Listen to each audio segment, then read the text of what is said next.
क्या वाकई सरेआम पुलिस अफसरों को गालियां देने वाला कांस्टेबल शाहिद जट पागल है? हाई कोर्ट के वकील फहीम खोखर ने मेंटल अस्पताल जाकर इस कांस्टेबल से मुलाकात की तो वो एक नई कहानी लेकर वापिस आए। जानिए ये कहानी क्या है। फहीम साहब, मुझे बताइएगा कि आखिर वहाँ आपको जाने कैसे दिया गया? सबसे पहले वहाँ पे सिक्योरिटी तो हाई अलर्ट थी, लेकिन मैं यूनिफॉर्म में था, हम 2-3 वकील थे, तो मैंने जाकर यार मैंने उस सिपा सलार से मिलना है जिसने इतने बड़े आला ओहदेदारान को गालियाँ दी हैं, और उसे इस बात की शर्म भी नहीं आई कि हमारे आईजी साहब को और सीसीपी साहब को गालियाँ दे रहा है। तो मैं वो शख्स को देखूं तो सही वो कौन है, क्योंकि मैंने वीडियोस में ही देखा था उसको। तो फिर मैंने रिक्वेस्ट की पागल खाने के अमले से, तो उन्होंने मुझे मिलने दिया, लेकिन उन्होंने इस बात पे मुझे मिलने दिया और इस शर्त पे कि जनाब आप उसकी ना तो कोई वीडियो बनाएंगे, ना कोई आप उसका इंटरव्यू करेंगे, ना ही आप मोबाइल निकालेंगे बाहर। तो मैं उससे जाके मिला, लेकिन मैंने अपने मोबाइल से बस होना चोरी से तकरीबन कोई 1-1.5 मिनट की वीडियो बना ली, बाकी उन्होंने मुझे वीडियो नहीं बनाने दी। लेकिन मुझे वो ज़ाहिरी तौर पर बैठा हुआ था आराम से, रिलैक्स से, साफ़ सुथरे कपड़े में, साफ़ सुथरा सेल था उसका, और ज़ाहिरी तौर पर बातों के किसी किस्म से मुझे पागल नहीं लगा। ना ही उसने मुझे किसी किस्म की कोई गाली दी, 10-15 मिनट में उसके पास रहा, ना ही उसने मुझे कोई बेहुदा अल्फाज इस्तेमाल किया। थोड़ा शर्मिंदा लग रहा था कि जनाब उससे गलती हुई है कि उसने आला अफसरान को गाली दी है। तो मैंने उससे पूछा कि यार तुमने ऐसी हरकत क्यों की है? तो उस पर वो थोड़ा सा जैसे शर्मिंदगी का इजहार करता है, बंदा कहता है जी गलती हो गई। और बाकी मुझे उसकी बातों से 15 मिनट में ज़रा सा भी ना 1% भी ऐसा फील नहीं हुआ कि वो पागल है। तकरीबन 15 मिनट आपकी वहाँ उससे गुफ्तगू हुई है। 15 मिनट में कौन कौन सी बातें आपने की? बस मैंने उससे यही पूछा कि मैंने कहा यार तुमने आईजी साहब बड़ा अच्छा और पॉजिटिव मैसेज देते हैं लोगों में, 10 करोड़ आवाम के पंजाब के सूबे के वो आईजी हैं, और तुम उन्हीं के मतहत हो, तुम उसी इदारे में काम करते हो, तुमने उन्हें भी गालियाँ दी हैं, तुमने सीसीपी लाहौर साहब को भी गालियाँ दी हैं, तो तुम्हें नहीं चाहिए था कि इस तरह उस इदारे में रह कर उस इदारे को तुम इस तरह से बदनाम कर रहे हो, उन्हें गालियाँ दे रहे हो। तो उस बात वो चुप कर गया। उसके बाद में कहता जी मुझसे गलती हुई है जनाब, मुझे पता है कि मैं गलती कर बैठा हूँ। उसके बाद बस इधर उधर की बातें, मैंने कहा तुम खाना छाना खाया, ये वो ये सवालात और ये वो। उसके बाद वो मतलब कि ये मैंने कहा कौन से थाने में? जी मैं सिविल लाइन थाने में लगा रहा हूँ, और मुझे 8 साल हो गए तैनाती पे। और मैंने कहा तुम घर वालों ने तुम्हें पता है कि तुम पागल हो? तो इस बात को ना मुस्कुरा दिया चुप करके ना, यानी कि उसने वो पागल खाने में जिसमें उसको रखा था, जिस सेल में, उस सेल में उसमें वो 1% भी वो ऐसा मुझे नहीं फील हुआ कि वो पागल है। आपने उससे पूछा कि भाई कोई परेशानी थी उस दिन, कोई मसला था, घर से तंग थे जो आती बस सबको चढ़ा दिया? हाँ, मैंने उससे पूछा कि मैंने कहा यार तुमने रिपोर्टर को गालियाँ दी हैं, इस तरह से कोई अच्छी बात तो नहीं है, साथ में तुमने आईजी साहब कोई बुरा भला क्या है, सीसीपीओ साहब कोई बुरा भला क्या है? तो वो इस बात पे यानी कि उसके पास कोई जवाब नहीं था कि जैसे इंसान गलती करता है ना, एक पागल होता है ना, तो वो आगे से गालियाँ देना शुरू हो जाता है, गिरेबान पकड़ लेता है, या वो सुलाखों से बाहर हाथ निकाल के मुझे पकड़ लेता है। वो इजी हो गया, बैठा रहा, फिर खड़ा होकर मुझसे गप्पे शप्पे मारता रहा, लेकिन वो मुझे किसी भी उसकी ज़ाहरी सूरत हाल से मुझे यानी कि 1% भी महसूस नहीं हुआ कि वो शाहिद जट पागल है। अच्छा, आप कह रहे हैं कि जिस सेल में रखा गया सेल बड़ा साफ सुथरा था। हाँ, आखिर क्या क्या क्वालिटीज थी उस सेल में? जी साफ सुथरा बेड वो लगा हुआ था, गद्दा बिछा हुआ था, चादर बिछी हुई थी, तकिया पड़ा हुआ था, सामने एसी भी था। एसी भी था? हाँ हाँ, एसी भी हमसे अच्छे तो वो निकले। हाँ हाँ। तो मैं आईजी साहब से आपके प्रोग्राम के तवज्जो से ये कहूँगा कि आईजी साहब आप सिर्फ पंजाब पुलिस के आईजी नहीं हैं, आप डॉक्टरों के भी आईजी हैं, सहाफ़ियों के भी आईजी हैं, वकीलों के भी आईजी हैं, आम शहरियों के भी आईजी हैं। तो जिस तरह से आप पंजाब पुलिस से मोहब्बत करते हैं ना, आम शहरियों से मोहब्बत करें। आप बड़ा पॉजिटिव मैसेज देते हैं, और आपके प्रोग्राम के तवज्जो से मैं कहूँगा कि मैंने अपनी होश में आज तक ऐसा आईजी नहीं देखा। देखें, जो अच्छी बात है वो भी बतानी चाहिए कि ऐसे आईजी साहब जो उन्होंने पुलिस वालों को बड़ा ही नवाजा है, पुलिस से बड़ी मोहब्बत करते हैं, अपने इदारे से बड़ी मोहब्बत करते हैं, आम आवाम को भी उन्होंने तहफ़्फ़ुज़ मरकज़ फ्राहम किए हैं, जहाँ तक उन्हें तहफ़्फ़ुज़ मरकज़ बनाए हैं। उसके बाद उन्होंने लोगों को ड्राइविंग लाइसेंस बनवाने में बड़ी आसानियाँ पैदा की हैं। लेकिन आईजी साहब आपसे सिर्फ मेरा एक ही गुजारिश है कि आप बराए मेहरबानी जो थाना कल्चर है ना, इसमें थोड़ा सा ये गालियों को रस्म व रवाज है ना, इसको तब्दील कर दें। आप यकीन करें कि लाहौर से बाहर आप निकल जाएँ, जितने भी अजला हैं वहाँ पर आम रूटीन में साइलिन को ना गालियाँ दी जाती हैं।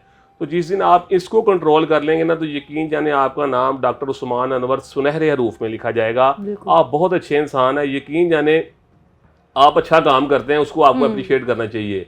लेकिन जो हमारा कानून था, पुलिस एक्ट 1961 में था, जो पहले था, जिसमें यही बताया गया था कि जनाब आपने जराइम को रोकना कैसे है। उसके बाद पुलिस ऑर्डर 2002 आया, जिसके आर्टिकल 3 में ये बताया गया कि जनाब आम शहरियों का और पुलिस का आपस में ताल्लुक कैसा होना चाहिए।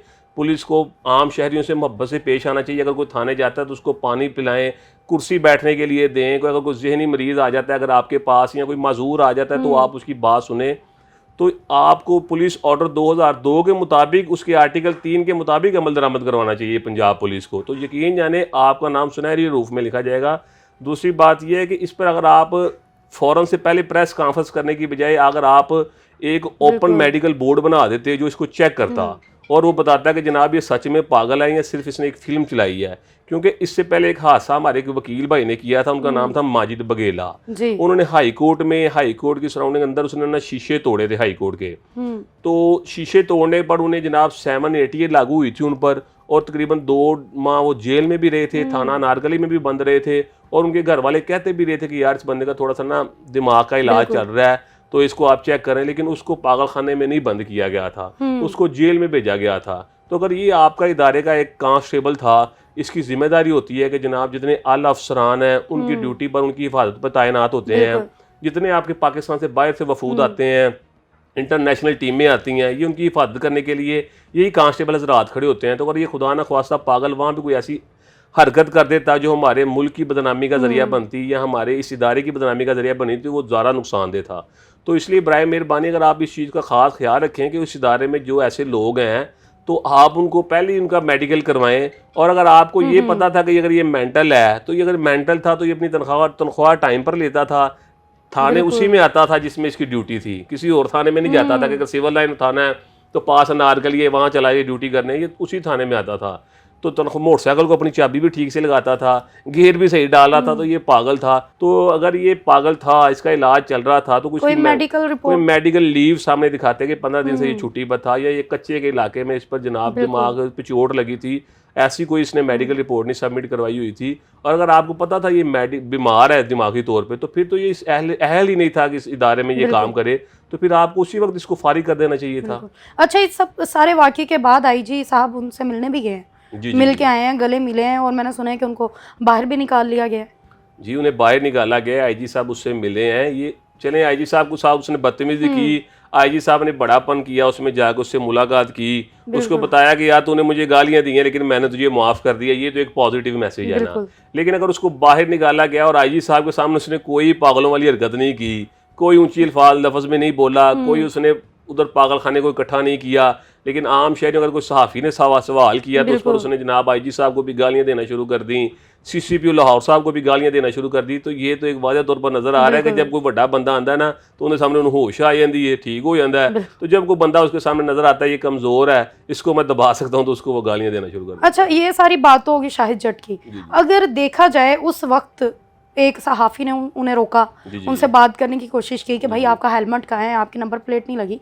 क्या एक सहाफ़ी को इजाज़त है वो एक सरकारी मुलाजिम से इस तरीके से बात करे? सहाफ़ी को किसी तरह भी ये इजाज़त नहीं है कि वो किसी सरकारी मुलाजिम को रोके, उससे पूछे कि आपने हेलमेट क्यों नहीं पहना हुआ, आपकी मोटरसाइकिल नंबर प्लेट नहीं है, या उससे किसी किस्म के सवालात करे। वो सिर्फ उससे सर्विस कार्ड तलब कर सकता है कि जनाब आप दिखाएं कि आप सचल में सरकारी मुलाजिम है या कोई झूठी वर्दी पहनी हुई है। वो सर्विस कार्ड देकर उसको जाने दे सकता है। लेकिन अगर ये शाहिद जट उसको गालियाँ ना देता तो शाहिद जट उसके खिलाफ कानूनी कार्रवाई कर सकता था, और फिर उसके खिलाफ कानूनी कार्रवाई भी होनी थी और उसने जेल भी जाना था। लेकिन अब शाहिद जट ने गालियां दी और उसको पागल खाने भेज दिया गया। मेरी आईजी साहब से सिर्फ ये सवाल है कि आईजी साहब, अगर कोई आम शहरी शाहिद जट की जगह खुदा ना ख्वास्ता हमारे आईजी पंजाब साहब से बदतमीजी करता तो जनाब उसका 10 मिनट के अंदर अंदर सॉफ्टवेयर अपडेट हो जाना था। बिल्कुल हो जाना था। और वो शाहिद जट था, वो पंजाब पुलिस का एहलकार था, उसने बदतमीजी की तो उसको जनाब कुछ नहीं कहा गया और उसको जनाब पागल खाने भेज दिया। क्या है, ये डिक्लेयर करके जनाब ये पागल है और उसका इलाज करवाया जा रहा है। तो भाई साहब, अगर कोई पागल बंदा, इससे पहले एक इंसिडेंट हुआ था, एक बंदा उसने बैंक के ना अपना ATM मशीन के अंदर कहीं घुसा था, तो वो उसे पागल डिक्लेयर करके इन्होंने काफ़ी मारा तो उस बंदे की डेथ हो गई थी।